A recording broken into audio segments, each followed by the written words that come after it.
diguem-ne, no diria més divertides, més fortes, no? Un antecessor deia que, per cert, de ser un cognom gallego, com el professor, espero que no siga familiació, va arribar a dir, com era director d'informatius, però com no se fiava de que altres digueren el que ell volia que digueren, presentava l'informatiu ell. I va arribar a dir un dia, tinc gravat, que Zapatero anava a suprimir la religió catòlica de les escoles per a canviar-la per la islamista. Això ho va dir, fixi's senyor, en pantalla, tinc gravat i a disposició de que vulgueu. I se l'ha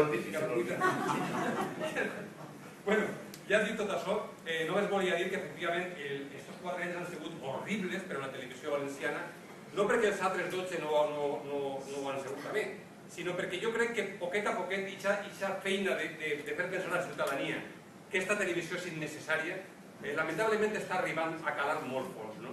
I cada volta ens trobem més dificultats per a convèncer a la gent de que aquesta televisió, com deia José Ignacio, no només és possible, és imprescindible. Aquest objectiu el tenim cada vegada més lluny. El primer responsable, evidentment, és el Partit Popular, per raons que s'han vist de sobre en tot això. Però no voldria deixar passar això sense una autocrítica. Aquell llibre que vos conta de la televisió impossible també feia el que no s'ha fet mai, que jo sàpiga, autocrítica dels 6 anys socialistes, per dir-ho entre cometes, dels 6 primers anys de la televisió valenciana. Els altres 16 han sigut horrorosos, sobretot pel PP.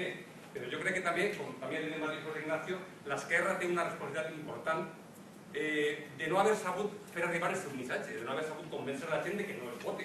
Ja sé que el PP té la majoria, té els vots, té els diners i té la cara d'una més immensa i la desvergonya més total per a fer ús d'això en el sentit legal, extralegal, alegal o com va dir Zaplana alguna vegada.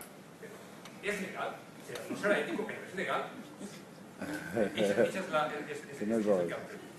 Però tampoc també no seria honest si no diguera que els sindicats, des del meu punt de vista, tampoc hem estat a l'altura de la situació.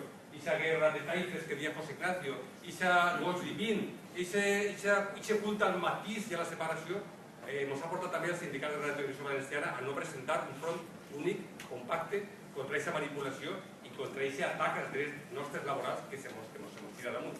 I en aquest sentit espero que aquest temps que comença siga molt diferent i que efectivament puguem fer esquerra, partits d'esquerra i sindicats de classe un front comú que puga parar-nos. Res més.